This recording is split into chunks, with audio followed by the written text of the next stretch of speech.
bertahan, namun pasti Coach Nova Arianto mampu membuat timnas U17 makin baik dari hari ke hari. Meski tentu saja masih banyak yang harus dibenahi, akan tetapi secara proses tim ini benar-benar menjanjikan, di mana Coach Nova dinilai benar-benar bisa memanfaatkan kapasitas yang dimiliki pemainnya seoptimal mungkin. Saat ini asisten pelatih Sintayong itu pun tengah menjalani pemusatan latihan untuk menatap kualifikasi Piala Asia U17 2025. Nova membawa 30 pemain untuk TC lanjutan di Spanyol dan Qatar, di mana sebelumnya mereka melakukan TC di Bali. TC tersebut juga menjadi ajang seleksi pemain untuk skuad final yang akan dibawa Nova Arianto di ajang bergengsi Asia itu. Di tahap seleksi ini, nama pemain diaspora Ocean Erwin Lim berhasil masuk seleksi tahap akhir skuad Garuda Asia. Ocean Erwin Lim merupakan pemain murni atau full blood keturunan Indonesia karena ayahnya berasal dari Jakarta dan ibunya dari Pontianak. Sepak bola memang sudah digeluti Erwin sejak kecil, di mana di usia 7 tahun ia sempat bermain di kompetisi Indonesia Junior League. Setelah itu ia pindah ke Spanyol menimba ilmu sepak bola di Akademi Marjat Football. Bakatnya dianggap menonjol sehingga pernah mendapatkan penghargaan di akademinya pada 2017 karena torehan assist dan juga golnya. Usai membawa Marjat Football juara pada Oktober 2018, ia pindah ke klub Spanyol lainnya Union Deportiva Fornells. Setelah itu baru ia pindah ke FC Cardedeu. Di sini ia bermain di kompetisi Divisi Honor yang merupakan salah satu turnamen usia muda di Catalan Spanyol. Penampilannya yang gemilang bersama FC Cardedeu membuat Ocean Erwin dipanggil lagi oleh Nova Arianto untuk seleksi timnas Indonesia U17. Ternyata tak hanya dilirik oleh Nova Arianto, Ocean juga pernah dipanggil Bima Sakti pada seleksi pemain timnas U17 untuk Piala Dunia U17 2023 lalu. Namun, ia dicoret dari daftar akhir karena dinilai bukan menjadi pemain prioritas dan usianya dianggap masih terlalu muda saat itu. Ia juga sempat mendapatkan panggilan kedua untuk seleksi timnas Indonesia U17 jelang Piala AFF U16 2024 kemarin. Tapi lagi-lagi ia gagal masuk skuad final pilihan Nova Arianto. Kini kesempatan untuk bisa membela timnas Indonesia U17 kembali terbuka. Apalagi Ocean merupakan tipikal pemain versatile atau bisa ditempatkan di beberapa posisi sesuai dengan kebutuhan pelatih. Bakat pemain muda tanah air memang tak ada habisnya. PSSI pun terus melakukan pembinaan pemain muda yang ditangani klub-klub di Indonesia mulai rentang U16, U18, U20 yang bermain di Elite Pro Academy. Berbicara mengenai hal ini, organisasi sepak bola Belanda atau KNVB baru saja mendapatkan penghargaan dari induk sepak bola dunia yakni FIFA.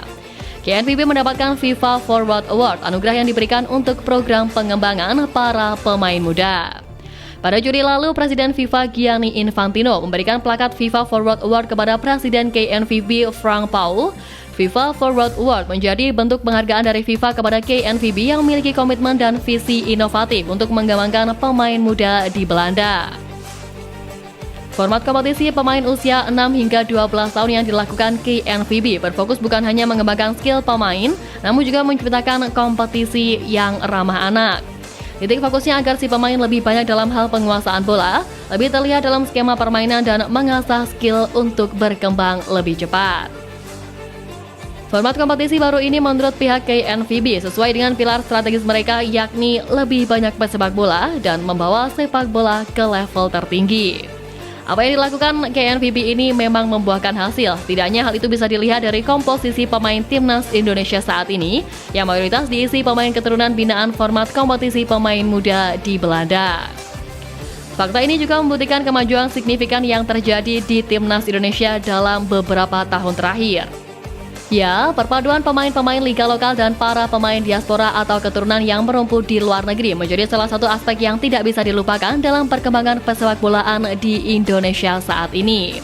Perkembangan ini juga cukup menyedot perhatian dari beberapa pihak, termasuk jurnalis asal Belanda Denny van Laar. Denny van Laar menyebut dalam sebuah acara podcast bernama Football Premier bahwa tim Merah Putih kini menjadi salah satu tim kejutan di kawasan Asia. Menurutnya hal ini tidak terlepas dari rencana gila Federasi Sepak Bola Indonesia atau PSSI yang ingin membangun kekuatan sepak bola Indonesia dari tim nasionalnya. Langkah naturalisasi pemain keturunan yang dilakukan oleh PSSI memang dirasa cukup sukses sejauh ini dari segi lonjakan performa timnas. Proyek gila untuk membangkitkan pesepak bolaan Indonesia dari timnas ini disebut bukan tak mungkin bisa mewujudkan target PSSI menempatkan timnas Indonesia berada di peringkat 100 dunia dalam versi FIFA dapat terwujud dalam beberapa tahun ke depan. Prediksi tersebut memang bukan hal tabu. Perkembangan signifikan saat ini bahkan mampu memunculkan nama-nama pemain keturunan anyar yang ingin ikut bergabung dalam skuad Garuda. Bahkan menariknya, striker asing Persib Bandung David Da Silva juga turut mengungkapkan keinginannya untuk bisa membela timnas Indonesia. David Da Silva merupakan bomber ganas Persib Bandung yang berstatus top skor BRI Liga 1 musim lalu. Di sisi lain, timnas Indonesia pun kini disebut tengah membutuhkan posisi penyerang.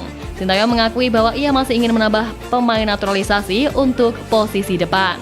Tentu hal ini cukup menarik mengingat penyerang Persib itu memiliki catatan gol yang bagus. Meski begitu sebenarnya susah untuk David Da Silva dilirik pelatih Sintayong. Apalagi usianya sudah tidak muda lagi dan harus memenuhi syarat naturalisasi tinggal di Indonesia selama 5 tahun karena ia tak memiliki darah keturunan.